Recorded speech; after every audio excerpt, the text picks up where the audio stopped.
Hi guys, welcome once again to another live Monday night live with the positive vibes. Tonight we're having prominent immigration attorney Georgia Lawrence, who's been here for quite a number of times, and tonight she'll be here tonight to go through recent developments as it pertains to immigration. I just want to take this time to say welcome to everyone who will be joining this live. Okay, it's not usual for me to be here on a Monday night, but as soon as the information pops up that all our viewers and subscribers um, will be benefited from, we just have to give it hot off the press. Once again, guys, forgive my voice. Man, let me drink a little water. So welcome to you guys tonight. As you join this live, we want you to like, comment, and share. Guys, you know what happened? Earlier, my voice was a little bit decent, but now I think it's a cold water, that come out of the fridge, me a sip. I think I should have had room temperature. Yeah, because based on my situation, I need to sip water very regularly. But it seems like I should be drinking or sipping the room temperature rather than that which comes off the refrigerator. Oh my Lord. Oh, go on, John Shapiro. So anyway, guys, thank you so much for joining. And if you happen to be here for the first time, feel welcome. All my regular viewers and subscribers, you know the thing, all right? You're always welcome. As I said, it's unusual for me to be here tonight. And but let me clean my throat once again. Oh Lord, I think is a probably if I drink some warm water, it'll be better. You know what I mean? I think this thing just ruined my voice coming off the refrigerator.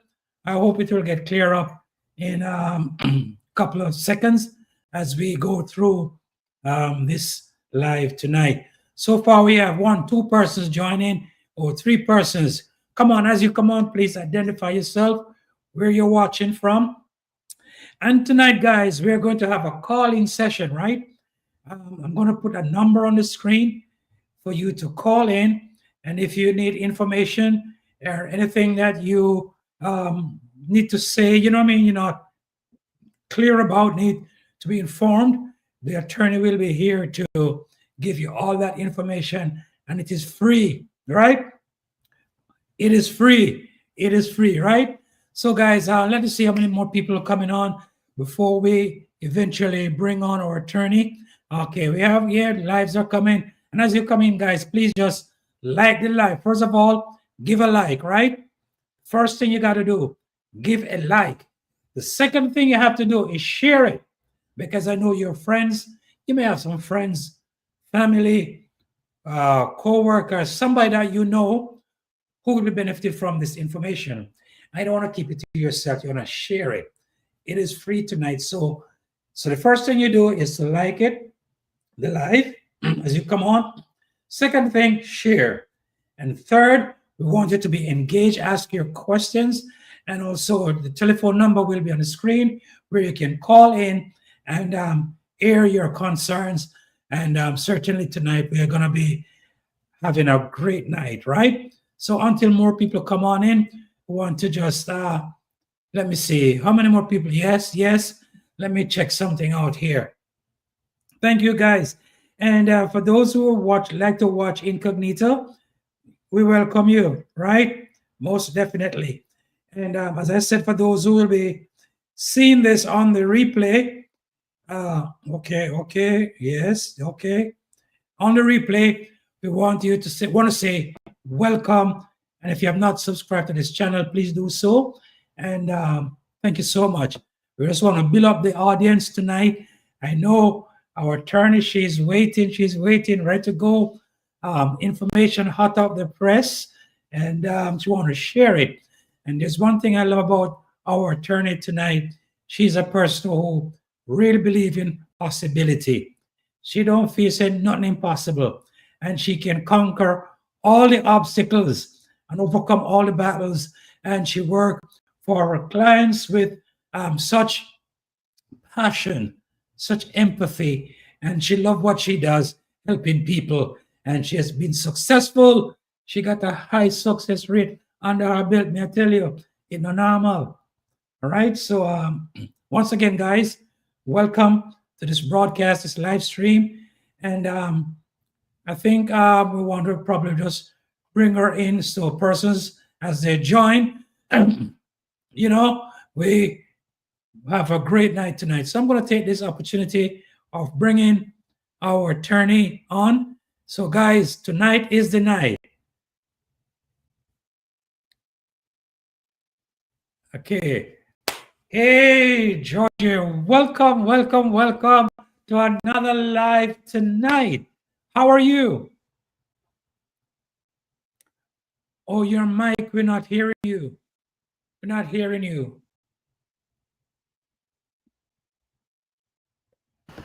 Still not, are you hearing me now? Yes, yes, yes. Perfect, perfect. Yeah, I had to press something on my computer. It sounds like you have a cold, man. No, what happened? I had a surgery a couple of weeks ago. Oh. A thyroid. So that has affected my voice. Thank God it was successful and no complications or anything like that. So it affected my voice significantly. Like in the morning time, it's kind of decent, but 1, 2, 3 hours into the day, it kind of reverse back. Oh.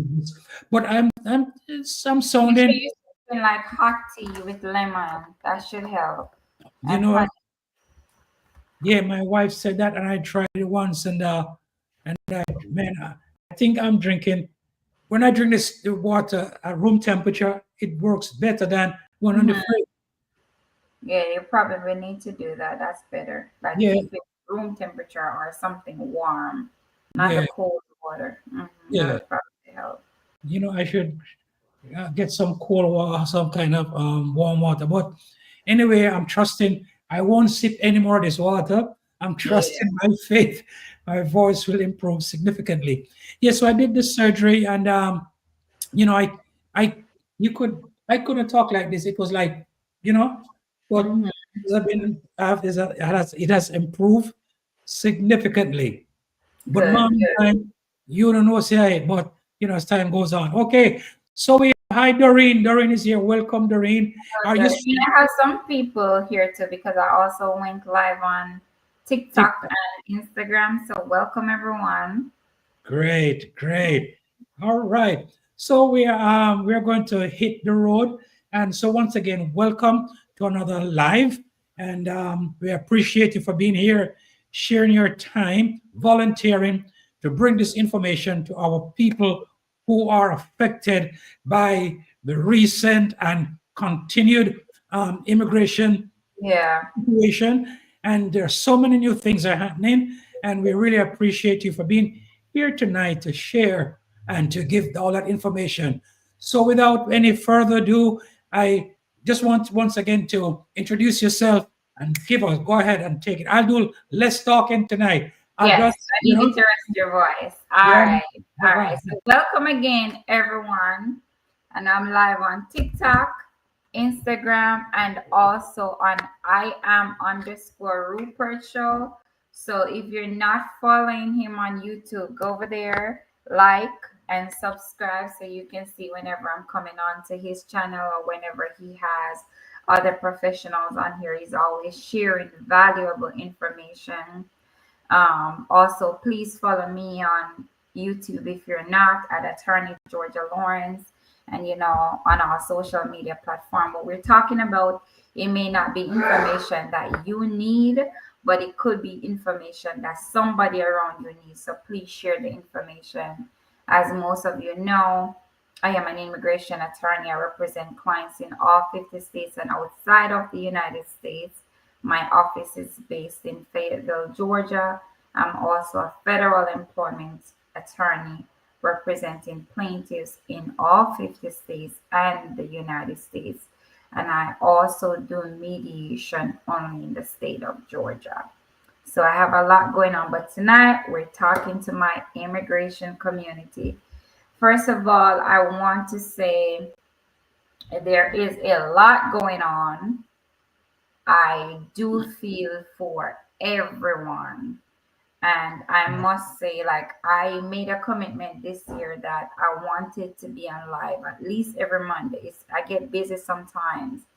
I haven't been doing that, but I'm gonna try to jump on every Monday and just spread whatever information that I can spread. It's just that sometimes it gets so busy when it Uh-huh. comes to hearings and USCIS interviews. But I'm sure y'all understand. You have my number 813-900-0845. You can always reach out for a consultation, message me on WhatsApp, and we'll put you on the schedule and get back to you. You already know how it works. I see some of my dedicated people here. I really appreciate each and every one of you passing my information to people who may need services or just reaching out with questions or concerns. I really appreciate you. Like I was saying, there is so much going on, and truthfully, don't think that only you who may be someone that's undocumented at the moment going through the process, or you feel like you have no way out, or in a situation where you're down and out. Even us as immigration attorneys, we're feeling it too. The other day, I had to take a week off. Not sure how many of you follow me on social media, but I know I posted a video on TikTok. I went to Hawaii for a week. It was great. I Yeah. enjoyed How myself. are you? It's Yeah, well I took deserved. my Well baby deserved to his rest. birthday. Yes, I had to go because I said, you know what? Rest is sacred. It's not just something where we should do it like when our body tells us to. We should Correct. prioritize rest. And I know if I'm not good for myself, I'm not going to be good to help my people. And I want to be the best at what I do and ensure that I'm fulfilling my purpose with the best way, with a lot of strength. So I know when it gets to the point where I can't talk on the phone, I can't do a live, it's time for me to tap out, get some rest, and come back. So I'm refreshed and I'm back. All Yeah. right, No so problem. No problem. there are a lot of things going on. And Rupert, if you have questions, you can jump in, but I need you to rest your voice tonight. All right. Cool. Okay. Thank you. So I did prepare a little outline. Um, and again, some of what I'm saying, it may not be for you, but it could be for somebody that, let me tell you something. Since this new administration, I've never spoken to so many potential clients who are actually white. And I'm Wow. not saying this to bring up any race card or anything like that. I'm just telling you, like a lot of times we see people, my numbers, I don't know what's going on. A lot of times we see people on the street, and because they look white and they may have what blonde hair, blue eyes, we Mhm. automatically assume that they're US citizens. Look at the guy in from Turkey the other day. I don't remember what he did. It was all over on the news. Yeah, I saw it. And yeah, sometimes you don't know that people they're dealing with immigration situation. It could be a case where they have spouse, they have kids, whatever it is, and they're going through the process. So it's Process. like when I talk to people, and once they have that accent, it's like in my head. And again, this is like our unconscious bias. I'm already assuming, oh, this is the US citizen. A lot of times that's not the case. So you think it's only people with dark skin, brown skin that's going through what we're going through. No, that's not the case. Okay, right. What is going on right now is affecting everyone. I have friends who voted for this administration and they're having regrets. And as I always say, I'm not a politician. I'm not a politician and I'm not here to advocate either way, but I do advocate for policies, especially when it's in line with my belief and what can help Right. my community. So, a lot of what is going on now with the administration, especially where immigration and federal employment are concerned, I do not agree with that. I'm not afraid to say that publicly. But I'm just saying, share because you never know Your boss at work could have an immigration situation going on that you don't know. Your next door neighbor could have an immigration situation that you don't know about, because a lot of people are ashamed to really talk about what's going on. So you don't know. So just share the information. But yeah, let's get into it because I know we have a few minutes here. So the first thing is family-based cases. In my immigration practice, I do family-based cases, removal, defense, and some employment. I do a limited amount of employment-based cases. For family-based cases, this is where we focus on the Department of State when it comes to visa or consular processing. So this is where you're filing for somebody here, but they're outside of the country and you're trying to get them in. Another process is through USCIS. So that's where you have everybody's here and you're trying to adjust their status or change their status while they're in the United States. And then, you know, you have EOIR, which is removal, which I'm going to talk about under a different heading. Okay. A lot of changes that I'm seeing when it comes to family-based cases. That one, there are updated guidance on screening, vetting. When I tell you they are digging and looking into everything, I promise you they are. You have a lot of people who they'll make the remarks, oh, immigration is about filling out forms, it's paperwork. I said, okay, that can be the case if you don't have anything going on. But I can tell you, I've been to interviews where I know the marriage is 100% legit, 100%. They're good walking there with kids, and the officers still give them a hard time. Oh, wow. I've seen that. And then the thing is, just like when you have to sit for an exam, you know, like in the Caribbean, we do what CXCs or Yeah. TAs, you know, that anxiety, the unknown. That's Yeah. how a lot of people feel going in.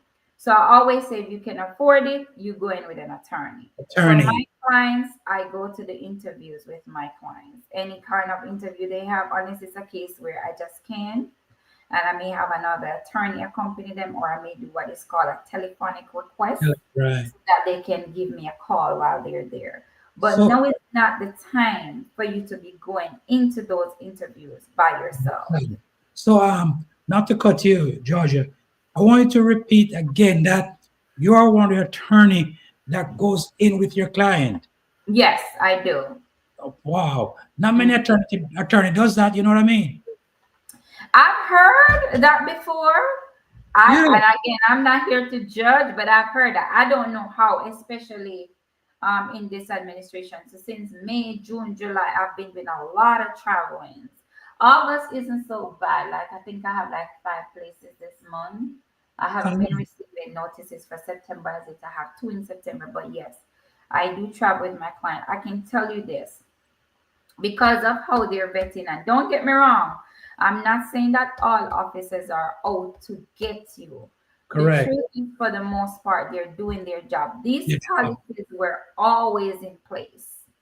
They were always in place. The only difference now is that they're really honing in on the policies and you have supervisors oversight. So let me give you an example. I had an interview the other day in Florida and it went bad. I think I spoke about this in one of my videos where they did the application before I was hired. Of course, I looked at the forms, asked about all the evidence submitted and things of that nature. But there was one piece of evidence. And when we did the first interview, the officer was like, good, you know, I'm inclined to approve the case. I'm gonna send out a notice and yada yada, you know, all the good stuff. Excited and everything we got out. 2 months, no decision. Then we got a notice for another interview. The moment you see that where you're getting called in for a second interview, Yeah. something. So I interviewed my client. I'm like, is there something you're not telling me?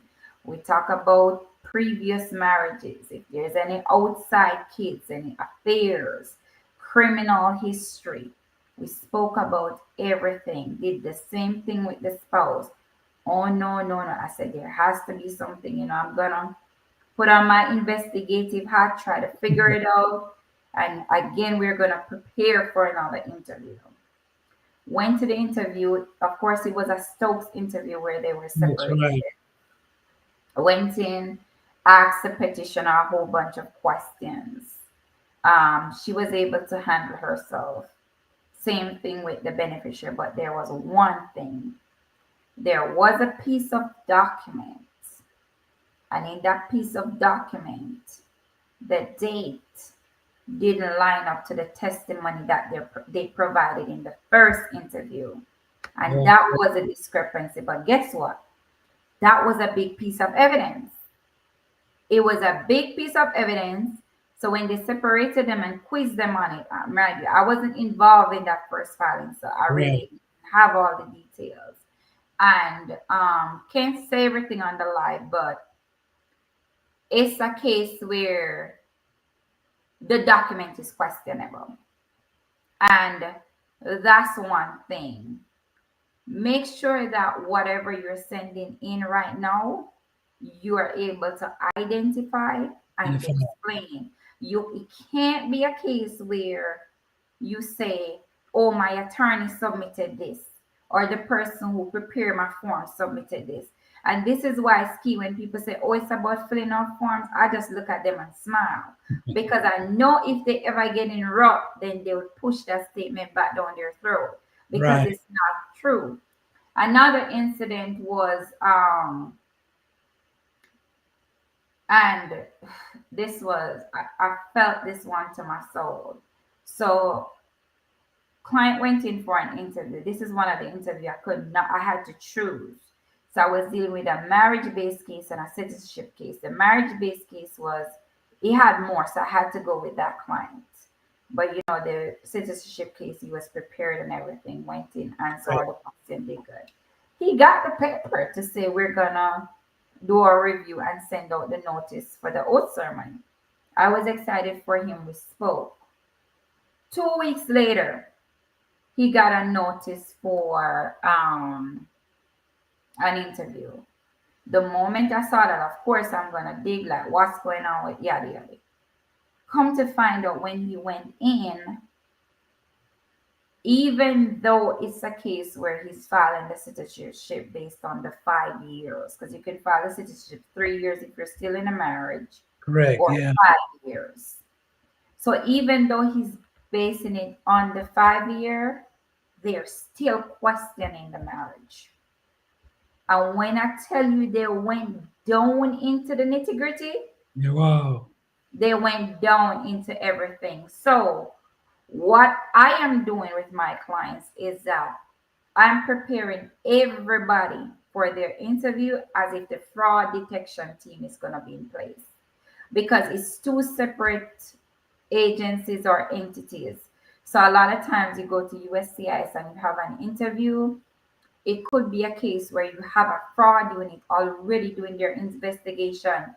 They may go to your apartment, talk to your leasing officer. They may be outside looking. They may be pulling up your job. So they may be looking at things even before you go in for the interview as well as after. And it's like both departments, they have to work together in order to make a decision on your case. So that's one of the main things that I see going on with family-based cases, and it's a really high level vetting when it comes to these green cards. If it's based on marriage, you're really looking into it. If it's a citizenship case and marriage was involved, they're really looking into it. So I'm just emphasizing this to tell everybody, like, if it's even a consultation you need to have, especially if you know that there is something up your sleeve, some sort of red flags when it comes to previous marriages, children outside, like anything, age gap. If you're thinking about it twice, you need to reach out so that we can talk about it and I can possibly like give you some tips. And like I said, I'm here to help my people because I understand sometimes you go in, your marriage is real, everything is good, but you still get anxiety. And I understand it because of all that is going on. So that's one of the things that you really want to be on the lookout for. Okay. Mhm. So you just mentioned some stuff that you experience in terms of and how long does these processes take? Like green card, um, petition, for a family. What's the longest you've seen it take? So it depends on the field office that's involved and the type of case. So you marriage-based cases are moving pretty quickly, especially where you have a US citizen involved. Like usually I would tell people about a year. Now we're getting calling for interviews for those in a matter of, I would say, 4 to 8 months. They're Okay. moving pretty quickly. Today I got approval on a seven work permit application that's connected to a marriage-based green card. Sent it off on the 17th of July, and it was approved on the 30th. So not everybody will get Yeah. results that quickly, but I must say that I do see them moving pretty quickly. And this is because it's like they're following that last in first out policy, and they're really trying to like get into these cases and hold on to a lot of things. But what I can say is, even though they're moving quickly, you want to make sure you have all your ducks in a row, because one of the other thing that I'm seeing too, if you have a case that was denied, it's a high possibility before you even appeal the case or try to refile the case, they are placing people in removal proceedings. And that's, I'm going to go to that next. It's Okay. not a joke thing, people. And I don't think I'm here trying to scare anybody. I'm just bringing facts based on Thanks. Oh, my absolutely. experience. I'm not talking about any other attorney, any other case. I'm talking about my cases and what I've seen. And I see Jenny making a comment. They're moving slower in some states, especially Georgia. Yes, some states are slower. When it comes to states with more immigrants, like where you have Georgia, New York, it's not gonna be like, say, Jacksonville or the Nashville office. Like you'll see things being processed. You'll see things being processed quickly. Oh Lord, somebody said they're watching my live and I'm scaring them. Let me give you all a smile. I don't want to scare you. Okay. Look at my pretty face. No, no, no. I'm not. I'm not trying to scare anybody, but I'm just having conversations. And the thing is, my client, this is how I talk to my clients. Like for interview prep, no, they have a talk with me. We talk about like for 30 minutes to 60 minutes, and this is exactly how I talk to them. And then they have a call from my assistant. We do a prep session, and then they have a prep session with me and somebody else where we are gonna go through. You're gonna get feedback, but guess what? It's all love. At the end of the day, we get our approval and we all walk away Yeah. smiling. But at the end of the day, you will not be able to say this attorney did not tell you. I'm not gonna lie to you. I'll No, tell you. right.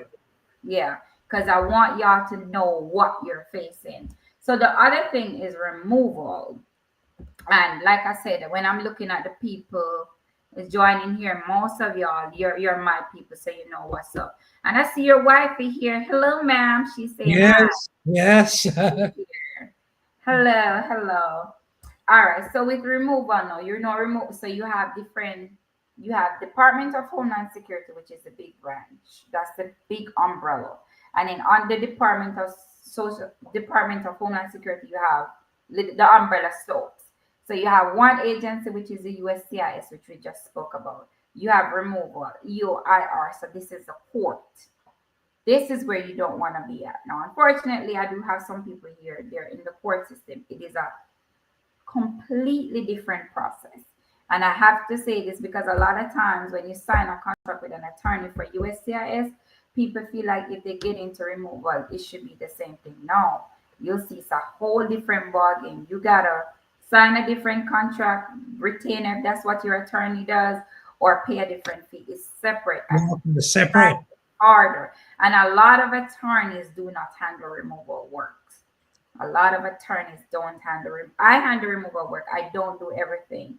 When it comes to like cremation matters, like where you have serious crimes involved, I refer those cases out. Like you can't take on everything. You're not gonna be the best at everything. Correct. So I have no shame in my game to refer certain things out. So I'm gonna speak on the removal cases that I handle. Now, what I'm seeing is this has always been a thing, but now it's more enforced.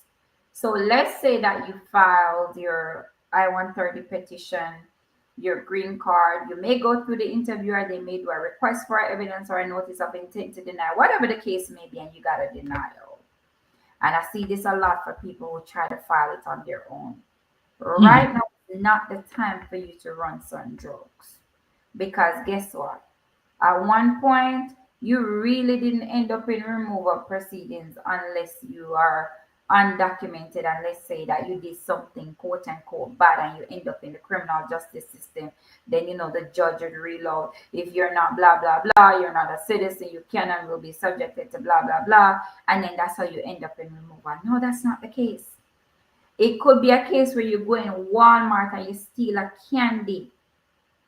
And even though it would be a dismissal or a probation or something like that, Wow. end up in removal. So whatever the charge may be, they have the 48-hour ICE hold, and then they're coming to get you.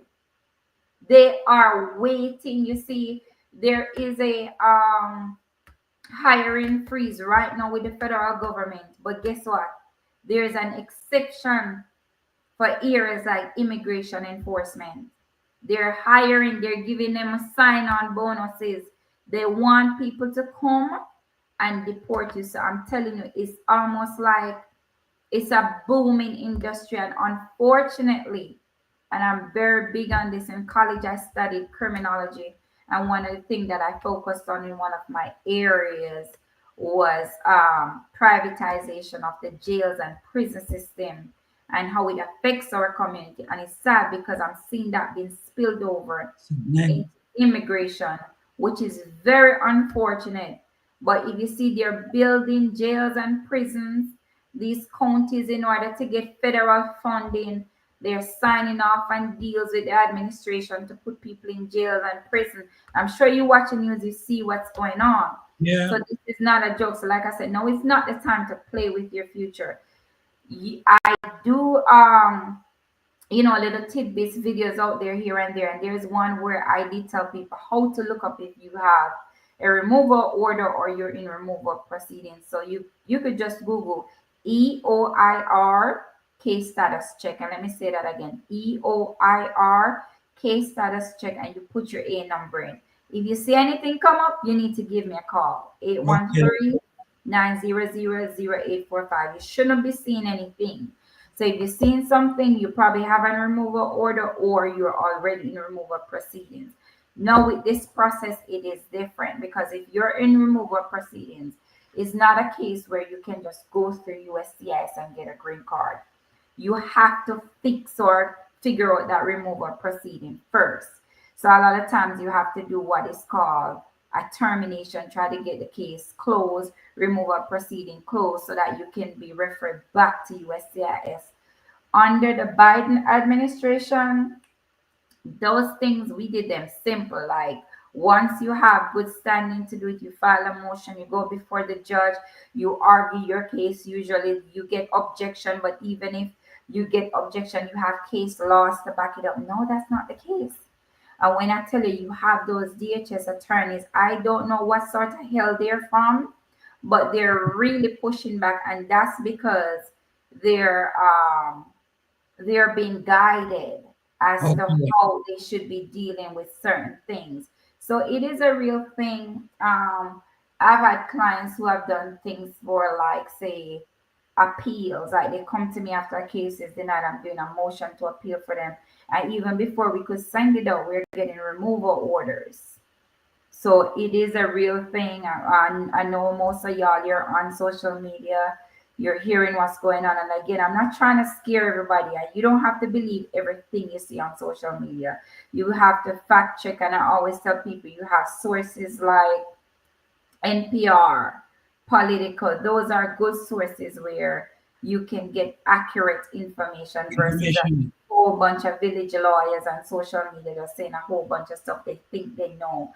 Like I say, people who they cannot attend the interview with clients, giving people advice about interviews and Some of y'all sit and watch them and listen to them, and I don't know how you don't learn how to fact check certain information. But if the person can say, I've been there, I've done this, this is the process you go through, or I have this person want to be like, don't waste your time and listen to some stuff. So I'm not here to scare you. Not everything you see on social media is meant to scare, but be mindful of what you're putting in your ears too. Because I know the other day a husband reached out to me and he's like, please talk to my wife.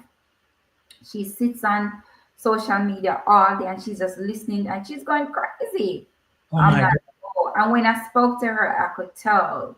So yeah, you wanna be mindful of what's going on. Okay, let me see if we have any questions over here. Don't have any questions on here, but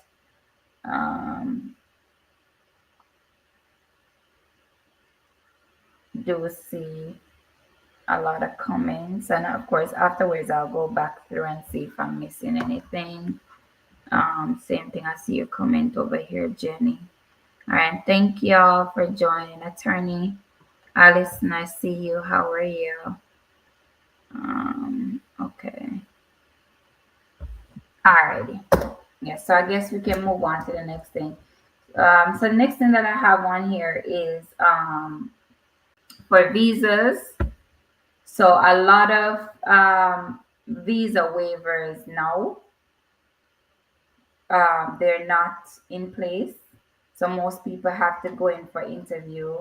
You still pay the 185, but they have that. I don't remember the fee that is called. When you come in, they have to pay that. I know they have this thing where they're trying to put fees on countries, like especially when like you have a lot of overstays from the country, and it's common to get some sort of guarantees from the officials involved. All right, and then let me see. Yeah, all right, I can talk about this to wrap things up. So fraud. So you do have a fraud unit.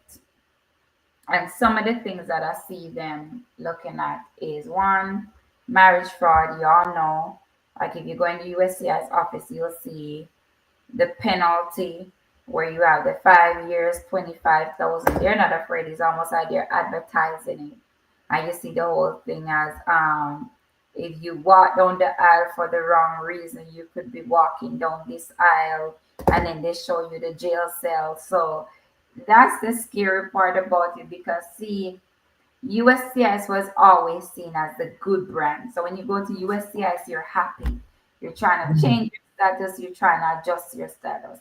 No, it's a case where you never know what could happen. ICE could be outside. And that's why it's important before you show up to check if you have a removal order. Another thing that I'm seeing, and I know this has to do with the fraud unit too, is on these standalone I-130s. So usually for I-130, you'd never have an interview on the I-130. So let's say that husband is filing for a wife here on just the I-130. If they needed more information, for the most part, they'll issue a request for evidence or a notice of intent to deny and ask you to respond to it. Now they're actually calling people to come in for it. Yes, so you just know you need to have a lot of evidence. One other thing that I'm seeing is where they're asking the petitioners to come in and do a biometric notice. Let me tell you this. This is not normal. It's not.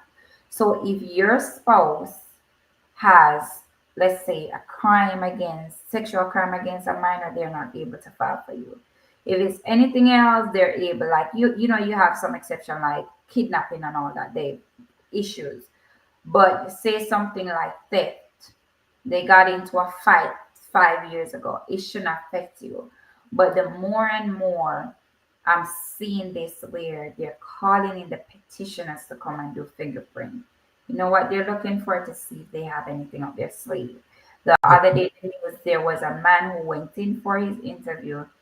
He had a warrant out for his arrest. And as soon as they cleared security, he was in handcuffs. So a lot of time people, they'll come to me and it's a case where they'll say, oh, my spouse has this, that charge. So, okay, it's fine as long as this is not the case. Now, what I'm doing, I try to figure out if they have a warrant. Okay, yeah. Yeah, because they can be arrested. The same thing with the beneficiary. You're on overstay, they have the fraud unit in place, do certain investigation, and you show for the interview. You can be arrested.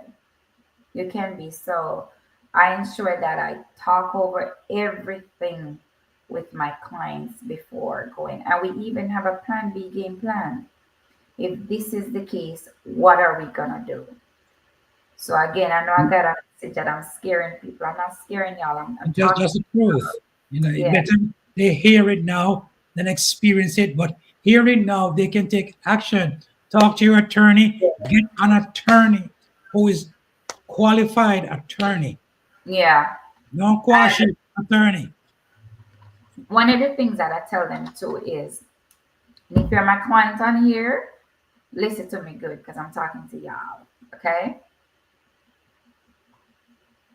When you reach out and we do your consultation, you're retained as a client and you get that checklist. And the attorney says to you, this is what your case is based on. No, this is what I need from you. Stop giving excuses. Figure it out. What you should be asking me is how to do this. Like I love when clients call me and say, oh, Miss Lawrence, because I don't have a social, I can't get a bank account. And I say, okay, you know what? Go to Wells Fargo. You still let me give you this banker number. You call them and sign up online. Those are the connections I'm out here making. But when you come to me and you're like, I can't get a bank account, there is no way to do it. So we're just gonna, you're making my job harder. Right, And right. you're making it hard on you. I have this young man. Oh my God, he's annoying. He's so annoying. When I tell you, I talk to this man morning, noon, and night. And I really like him. He has kids. I want the best for him. But he is, I don't know if he's lackadaisical. I don't know how to describe him. It's like everything that I tell this man that I need, he has an excuse. Every Uh, single. So the last conversation I had with him, I said, listen to me. You signed a contract, and in that contract, you made an agreement that you're going to provide me with documents. I can't make the documents for you. I don't fake anything. I'm not going to fake any document for anybody. I'm not going to do a fake lease. I'm not going to do a fake bank account. I'm not going to fake anything. I'm not going to get in trouble. I work too hard for my bar license, and I'm not going to lose it over anybody. But it's like when you tell them what you need, they make it seem like you should go and figure it out. No, my job is to tell you what you need and help you find ways to get it. But if you're going to be lazy, it's going to affect you in the long run. Now, I do understand, so don't get me wrong. A lot of times, you may be going through the process. You may be dealing with a complicated spouse. I've been seeing that a lot where they're watching the news too. They know what's going on. And because of that, they're using your immigration status against you. You even have spouse laying in bed every day, 2, 3 kids. And all of a sudden, you're demanding money or they have higher expectation for their spouse, thinking that they're doing the world for them. So I know that it may be stressful. You may be losing hope. I'm not here trying to beat you up if that's the case. But what I'm saying is, if you have an attorney, somebody who is guiding you and say, okay, this is what we're looking at, like try to work with them and talk. And if no is the time where you need to be seeing a therapist because of everything that's going on, then reach out. reach out. Reach out to a therapist. Like for most of my clients, especially my VAWA clients dealing with abuse, I recommend them to therapists. I don't get involved with your therapy sessions, but I know it's stressful. It's a lot on their mental health. So I do refer them to therapists, and I talk to my therapist to see, hey, you could like this is a situation. Probably don't have a lot of money, they're dealing with this and dealing with that. And for the most part, they'll help out because a lot of people, like I say, even if you're not in the space where you're dealing with immigrants, they're aware of what's going on. And a lot of people right now they really sympathize with immigrants because they see what's going on. So um, just have hope and not, don't try to give up even when it seems rough. Like you keep the fight. And if it's a case like, and it may sound a way for me to say this, but if it's a case where you are not in any, let me use an example. Say, for instance, you have somebody who they have withholding of removal only. So it's like they're really in limbo. They can never get a green card. And so it's not a legal status in any way, but they're protected against deportation. Right now, they have them coming in for ICE check-ins, and they're deporting them even to third party countries. If that's the case, and you know, like you have something set up back home, and so hey, Just go back home. go back home. Like not every, like I know me coming to the US, I didn't leave anywhere that I would want to go back to. My family, but not like I don't have anything in Jamaica like that. Right, I right. don't. So I would understand like my fight where, oh no, I gotta figure this out. And a lot of people we're in the same situation. So I get it. But you have some people in good standing and they come here and they live like dogs. Mhm. And I always tell them that's why I like to, you know, when I do consultation, especially with my married folks, like screen for everything. And I like to do it privately where if I need to screen for VAWA, if there's some sort of abuse, I do it so that they can really tell me what's going on. We talk about the different options. And you'll know if you do a consultation with me, I'm going to level with you and tell you what it is because Absolutely. sometimes it's just not worth it. Yeah. You know, Yeah. as you mentioned that, um, I just put the number on the screen so that if persons want to call in, call that number and you can speak with the attorney. You know, you don't have to identify yourself. Yeah. Call, speak to the attorney, and then you can, that's free consultation, right? I'm not asking you to say your name or whatever. Please call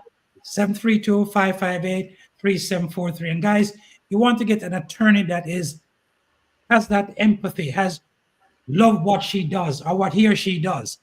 And you're talking or you're seeing, you're hearing to an attorney who love what she does and she just love helping people. All right. So call that number 732-558-3743 and you can speak with the attorney live on air. Continue. Yeah. And we have Kevin is here. Hello, Kevin. Take care. Walk on. All right, so we do have a question from Happy Wife. Yeah, she's a happy wife. I love that. All right, so she's asking about the 2 year or the 10 years. So yes, it's dependent on how long you've been married. So if you've been married under the 2 years, then you get the 2 years, which we call the conditional removal. So before that expires, usually 90 days before, you have to apply to remove the conditions. If it's over the 2 year mark, then you get a 10 years. And when I tell you those people, they are so wicked. Sometimes you have it where it's like next week would be the 2 years and they schedule an interview What? just because. Yeah, I've seen that. I've been at offices like that. Where was it? Tennessee, I did one. And it was 2 days before. And I said, Officer, you can just hold the decision until the next 2 days. And he laughed. He was like, no, I got to send it out now. Because the same time they do the interview, they can recommend it for approval, send it over to the supervisor, and then issue the notice. I'm like, wow, this was a setup. There is no way. 2 days before. So it So happened. could that be based on something they in the person's like a character, if something they picked up why they do that? No, Yes. I think it's just them. So if they review the file and they say, okay, the 2 years is coming up, let me do this real quickly because if not, they have to issue a 10 year. Once it's over that 2 year mark, they have to issue a 10 year. And there's a difference too when you're going in for the 2 year. Yeah, you still need evidence, but they do understand that it's 2 years worth of marriage, so you're not gonna have as much as if you're married for like 6 years. So, like for my people who've been married for 5, 6, 7 years, yeah, when we're going in large because they have certain expectation. But when I say we're going in large, don't get me wrong, not everybody fits into that traditional mold of marriage. Like I can tell my husband and I, we don't. And you may not have everything that is joint. You may not have everything that a regular married couple have. Like sometimes we go, we're in fashion jewelry, fashion ring, and people is like, "Where's?" I'm like, "Hey, we're good. We don't we don't live like," and that's totally fine as long as you both can explain yourself and that's something you've all agreed to. It's okay. It's your marriage. You're legally married. It's your marriage. So Yeah. that's fine. But it can't be a case where you're going in with nothing. Are you just saying, oh, we're just married on paper, but we good? You don't have anything together? That looks shady. Now, you do have cases where, and I've seen this, and I can't say that their marriage isn't healthy, but you do have marriages where sometimes you have one person that's more dominant and you have one person that's extremely submissive and they're okay with that arrangement. So it's not my business. And it could be a case where that person they handles all the finances, pays all the bill, and the other person lives soft. So when Okay. they go in, sometimes they have like photos, you know that the person lives there, and probably that's about it. So in cases like those, like I said, you just have to be able to explain your relationship. Look at it in a way like you're the one telling your story. And from the get-go with my clients, I try to do that where the first time we talk, probably a short conversation, 5, 10, 15 minutes. And then afterwards, when I let you know all that I need and you send me your stuff, you're the one telling me your story. And then Okay. at that time, we're gonna build and I'm gonna get deep into it. So, we're talking for an hour, 2 hours. We're gonna get deep into it.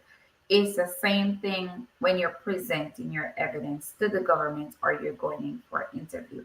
You're the one that's telling your story. And a lot of times, the information that you present or how you explain yourself, you're leading them, you're telling them what to ask you and what to look for. Okay. You talked about, make sure you're prepared. What are some of the things, kind of itemize them for your preparation, what you need to have? Because, prepare something might just have a couple of things, but what are the things that, basic things that are so important that the person should have? So let me use like a marriage based case or even a case where you have like parents, like step parent, um, filing for a stepchild and you know they're going to look at the marriage. Two big things: commingling of assets and a shared residence. So Mhm. it's not a case where you have to live together. Don't let anybody fool you. They do look at that, but you do not have to. I Live have together. a lot of cases that I've gotten approved. They don't live together, but it should make sense. So let's say that you have a spouse. One person came up on an H-2B program. So they're in Minnesota working, the other person lives in Georgia. Mhm. That's fine. The person is here legally, still working, helping to support the spouse. And because of that circumstance, yeah, it makes sense that they live apart. But guess what? You still have to show communications. You still have to show if and when you're seeing each other. Because at the end of the day, the point is proving what we call a bona fide marriage or a case where you're showing people, okay, even though we're not in the same household, this is what's going on. That's what's going on. Another big thing is that where you have students, somebody could be studying at Howard in DC, and the other person could live here in Georgia, going about their daily lives every day working. The person here that is working could show, hey, I'm the co-signer on this person's loan. I'm the co-signer on this person's apartment in DC. We talk every day. I have plane tickets going to. So it shows like we don't live together, but you can see the continuous Okay. marriage going on. That's all they're looking for when it comes to things like that. No, sometimes it's a case where you live together, but you're not on the lease. It could be because you have eviction, criminal record, whatever it is, or you're not even allowed to be on the lease, or you're sharing residence. Say, for instance, you live in your parents' basement. Hey, just got married, you're saving up some money. That's totally understandable. You just have to be able to explain your situation. The other thing is assets. Now, I see this a lot.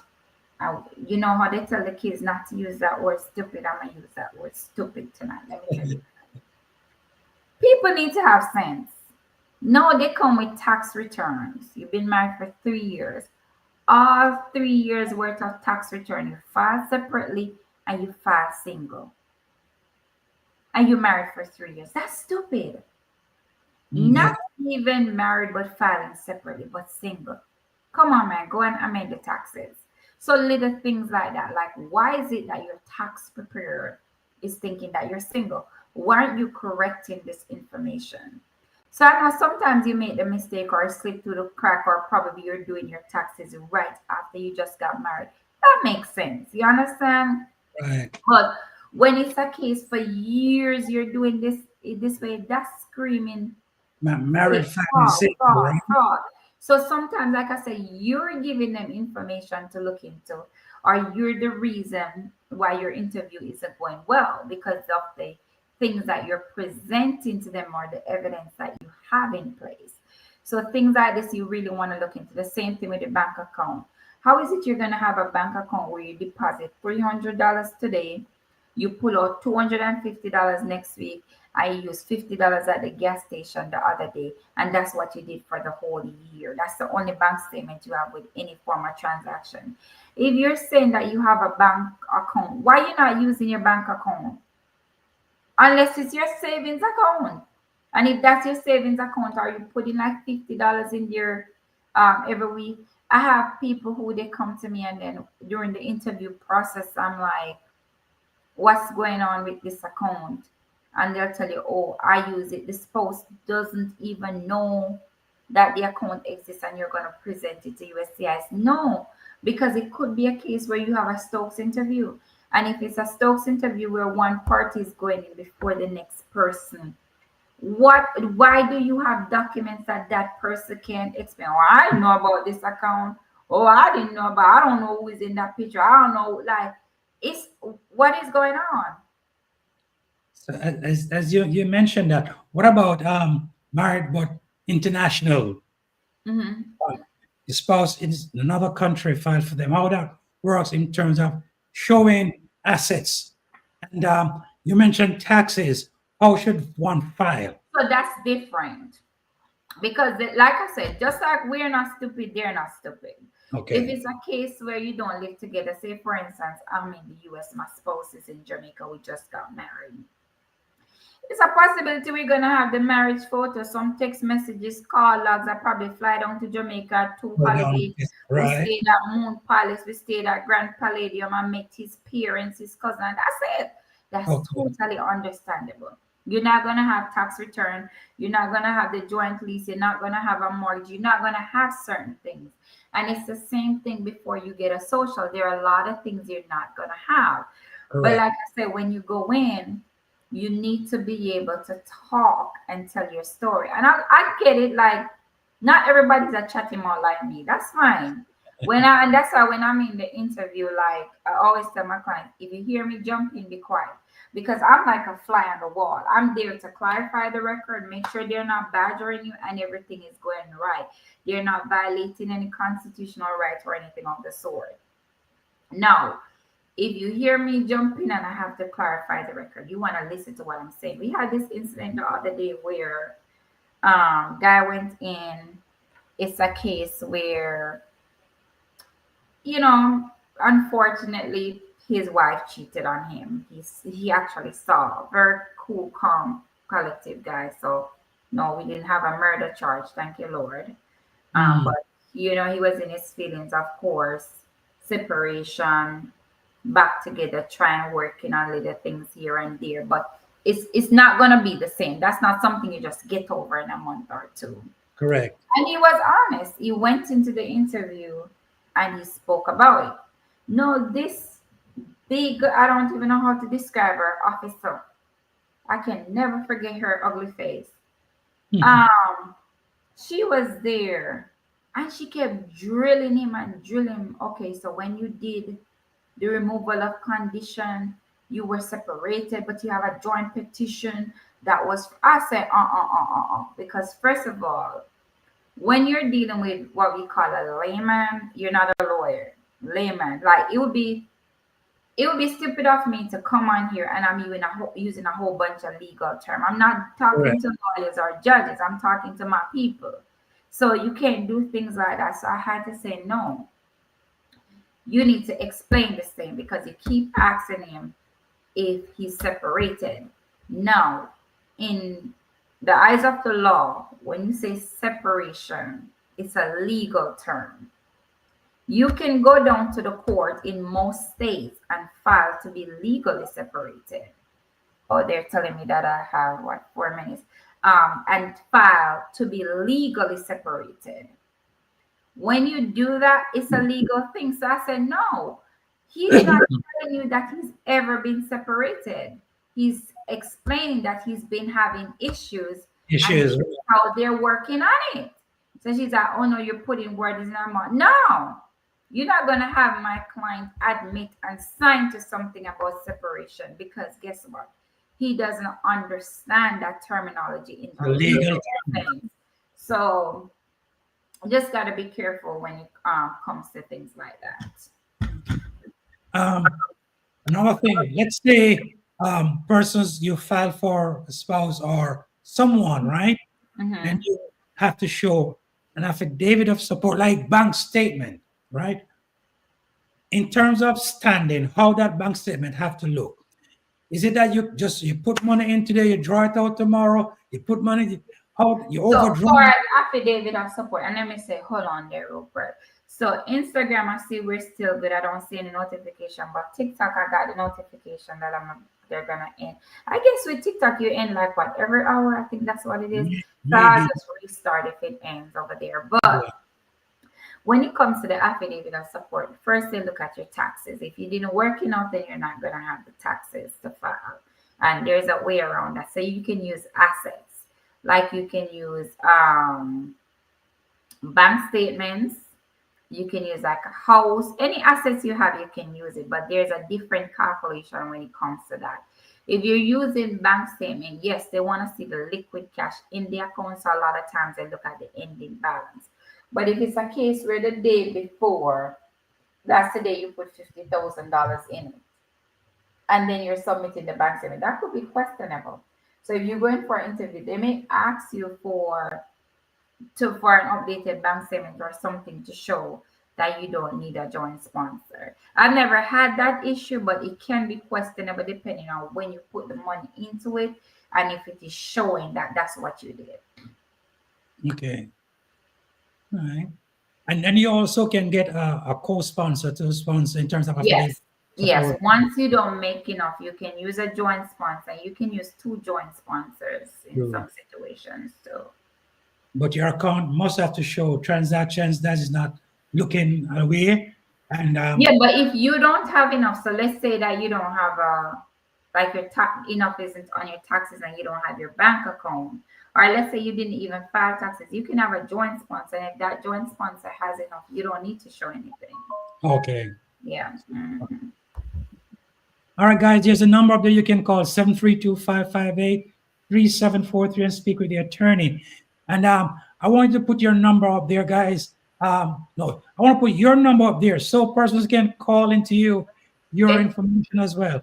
Yeah, I'm not able to join. It's 813-900-0845. You can also reach out to me at info@georgialawrence.com. And just make sure you're following me on all social media platforms, including YouTube, okay?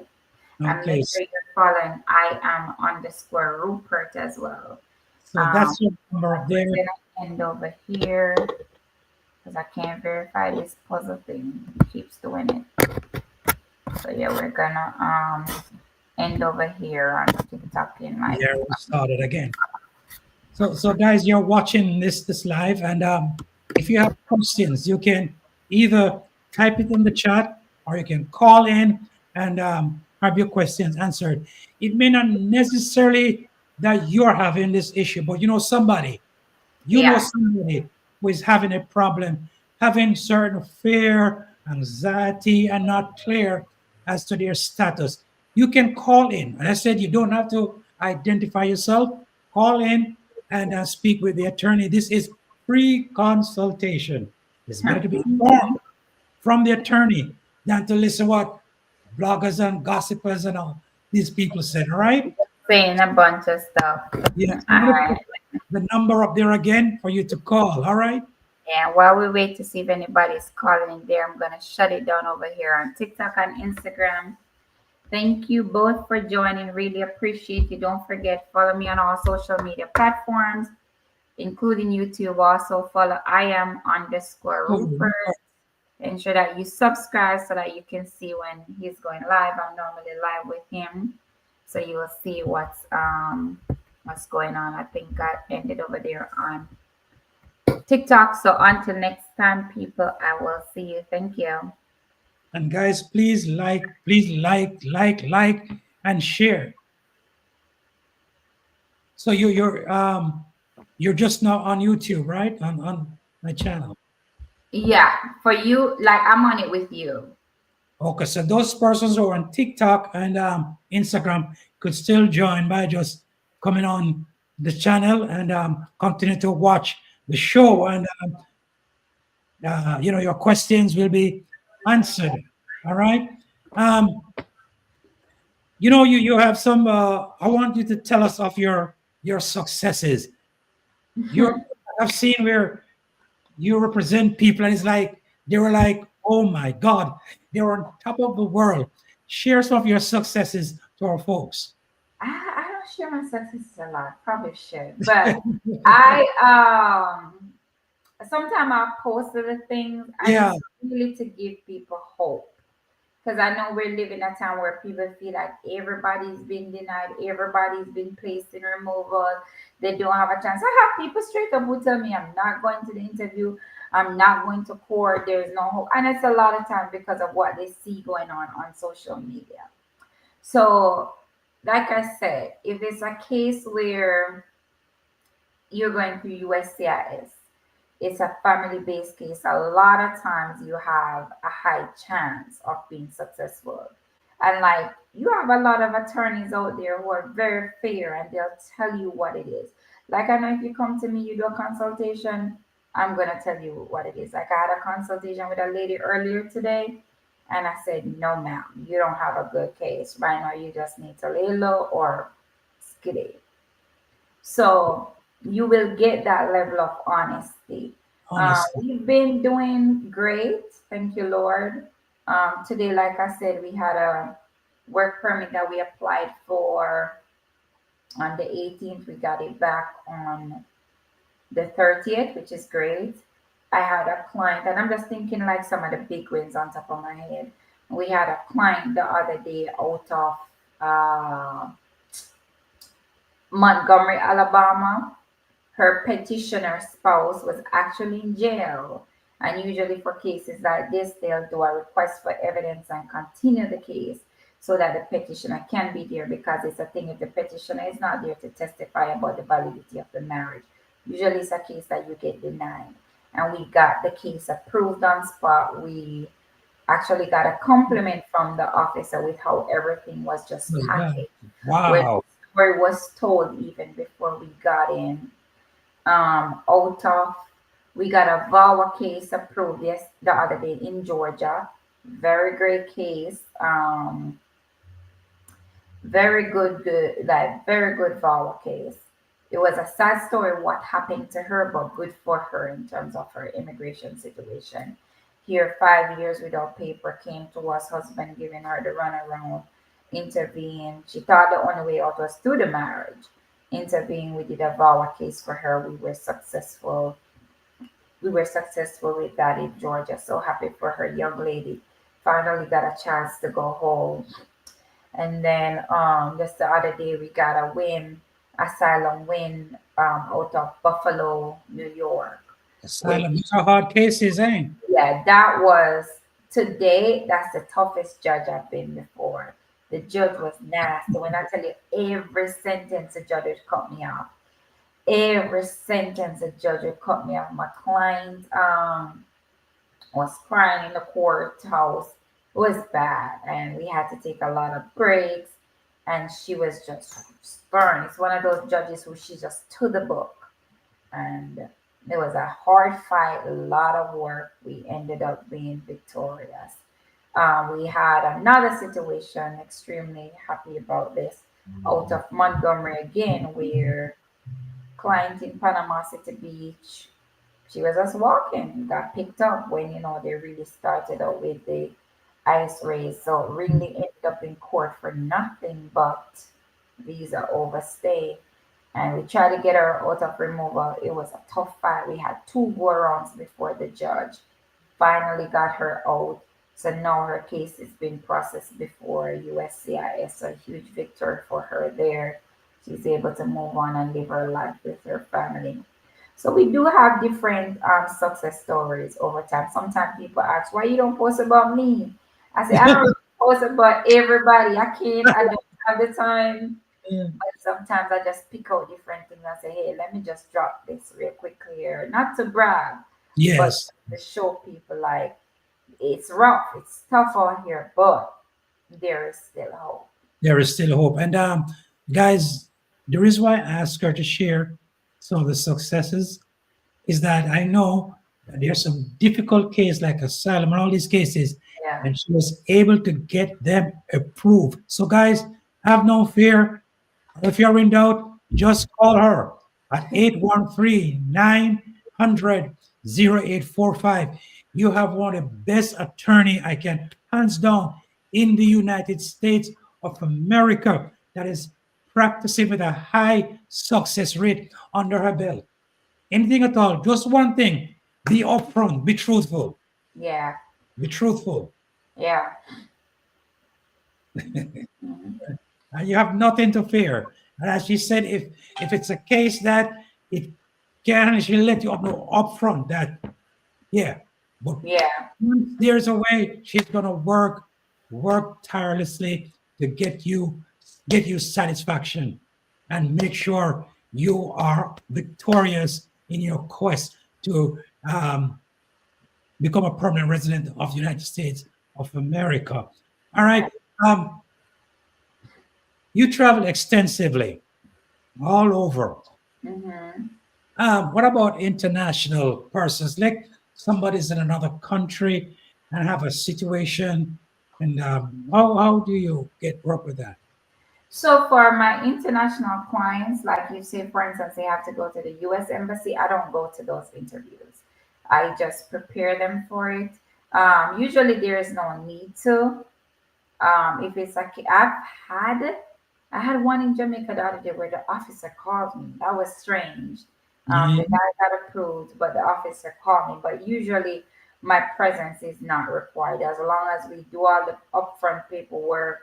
We do the interview preparation. They can just go in by themselves. If I suspect there's gonna be an issue, then I request that I get a call or something during the interview.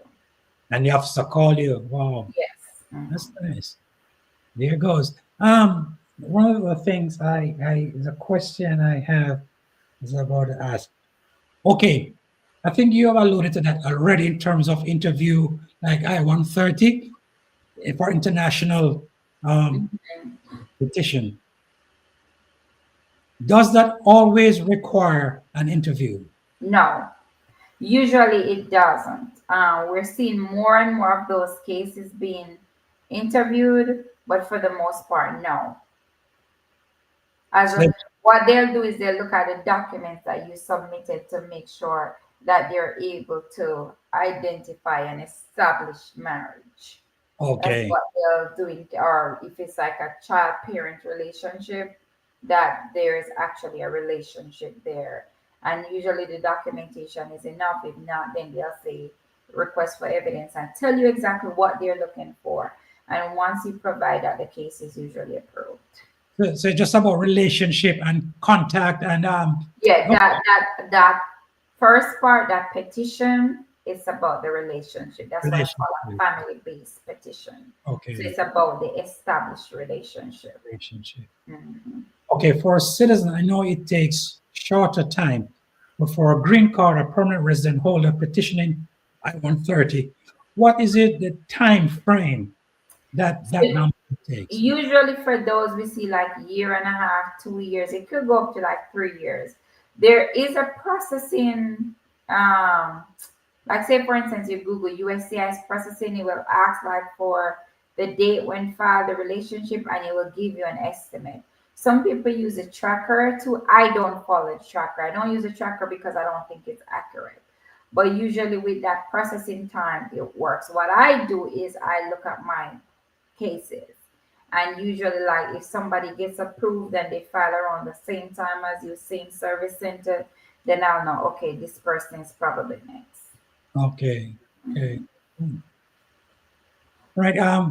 We don't have persons there online, but they're not asking questions. They're watching. They're Yeah, not that's fine. And they always have the number. They can send their questions or reach out. And what days you usually go live? It's Wednesday? Sunday night. Oh, Sunday, yeah. It's when I have a lot of my folks on Sunday night. Okay. But it's Sunday night is kind of not doesn't work well with you, right? I could try to make it work. I don't remember. I think I chose Monday because you know Dr. Monica? Yes. Mhm. Yes, I used to go on Mondays with Dr. Monica, so I just continued. Okay. Yeah. He's a good friend of mine. Yeah. That's She has her show going on. yeah, that's the first place I saw you on Dr. Monica's show. Oh, really? Okay. I said, wow, here's a Jamaican immigration attorney. I saw you. Oh, there. Her show is on Monday. Okay. So not to scare anyone, but based on the current situation climate right now in terms of immigration, right? I know we've discussed this already in terms of travel, green card holders. We're still having that fear out there in terms of green card holders and travel. You know, we just want to reinforce that again, why a green card holder should travel and why a green card holder should not travel. Just go over that again for us. So for green card holders, you know, permanent residents, if you especially if you have a tenure, it is okay to travel. Once you're traveling, you know, you have a ticket to go and come back. You're not spending a long time over the 6 months outside. There is nothing suspicious, nothing fraudulent. You're okay to travel, especially if you're traveling with your family. Now, if you have that conditional green card and you keep leaving the country, your spouse is never with you, you can be pulled over for a secondary inspection where they want to know what's going on. They're not supposed to do this, but unfortunately, it is the way it is right now. So a lot of times, you know, when you're coming through for immigration, you normally see like the visitors line and everybody going through immigration. And then you have that secondary inspection line. No, that secondary inspection line is very long. So you could end up in there. But if you have a green card, I'm not going to tell you to be fearful of traveling. When you ought to be fearful is if you have a criminal record. My advice is if you have any form of criminal record and you have a green card, I don't think you should be traveling right now. If you've ever had any type of removal order, you're in removal proceedings, you don't need to be going through any airport saying that you're traveling right now. Now, a lot of people reach out to me about the advance parole. Some lawyers are telling people not to use it, some are saying to use it. My take on it, again, it depends on your situation. I've had clients who've been traveling back and forth on advance parole and they're good. And I've had clients who, because of their situation, they call me. They're like, I have this, and I'm like, hell no. So it all depends. Another thing is, how close are you to getting that decision when you're going to be calling for an interview? Because you don't want to say, let's say you have a pending VAWA, you have a travel document, and you travel and they make a decision on your VAWA while you're out. They could make a decision on that 485, and if you don't get back in before they do, you're going to be locked out. So it all depends on the situation. But if you're in good standing, no criminal record, anything of that nature, then you're free to travel with your green card. And some of the things that would constitute a criminal record, some of the offenses, what are they? It could be anything. Once you you get in any form of encounter with those people who wear blue uniform, let's talk about it. At one point, it used to be serious crimes or things where we talk about crime against moral turpitude. That's not the case again. Anything, because even with the Lake and Riley Act, you could be accused of theft and end up in removal proceedings. So, Okay. if anything, I'm saying now, don't leave. So guys, here I get the best thing before you. Just if you're in doubt, just check with your attorney. And as I said, not any attorney. You need to check with somebody who is very, very versed and proficient on the law, immigration law, and know the business of immigration, know about it. That Yeah. can inform you correctly. All right. So I'm going to put the number up there again, guys. Please make note of that number. Give her a call.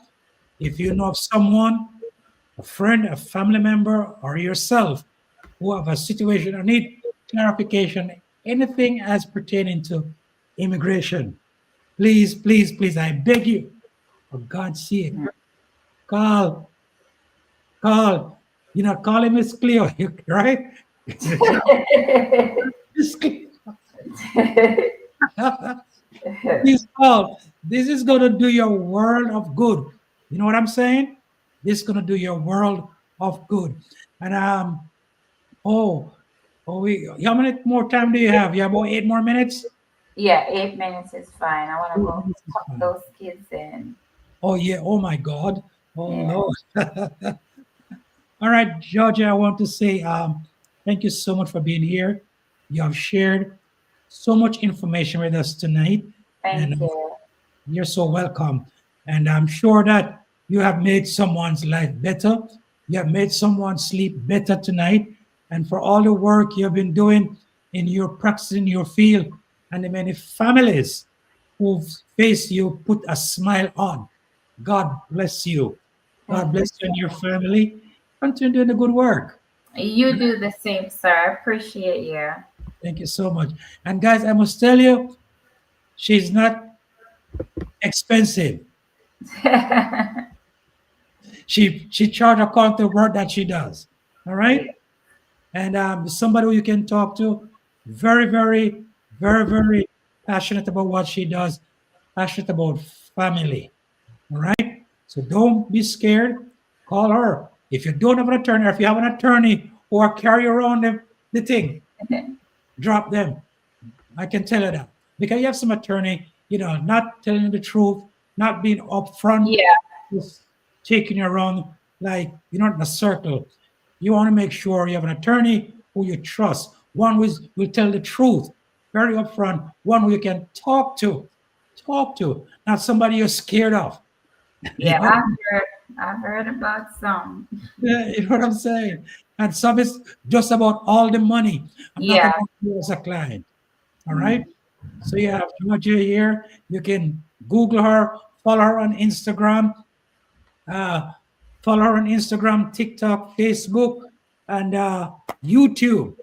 And I'm going to put all that information in the description, right? So once again, I have Kish here. You see, Kish is in Africa watching and see. Good job. Thank you so much, Kish, for being here tonight. And those of you who will see this live on the replay, please subscribe, like, comment, and share. And I thank you. Make your comment. All right. And if you know someone who have a situation, please reach out to Georgia Lawrence, and she will be that person that put a smile on your face. An eternal smile. All right. Take care, everyone. Thank you. Thank you so much, Georgia. We'll do this again. All right. God bless sir. you.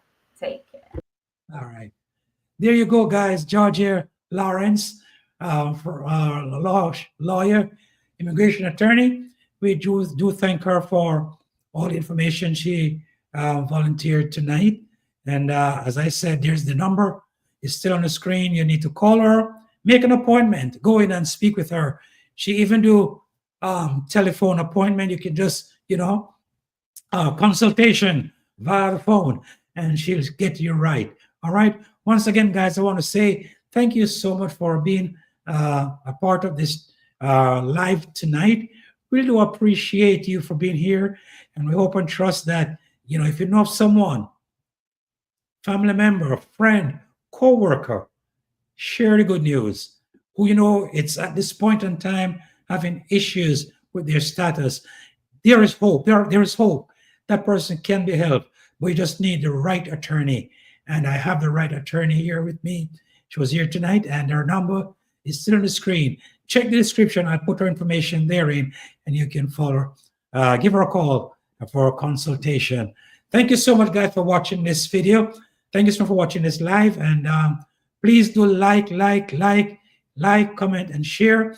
And if this session was valuable to you, you have not yet subscribed to this channel, please do so. I intend to bring you positive contents, information. Char's Life and Travel. Oh my God, it's on here. We're about to end. Thank you so much for being here, Char's Life and Travel. It's about immigration. It's about immigration. It's about immigration. Thank you so much. God bless you, and walk good. I'll see you in the next one. Please remember to like, share, comment, and also subscribe to my channel. I'm_Rupert. Thank you so much. God bless you. Have a good night, a good morning, a good afternoon, wherever you're watching from. God bless you. Oh, Char, I'm feeling a lot better. The voice come and go, but it's great. Thank you so much for asking. God bless everyone. See you in the next one. Bye for now.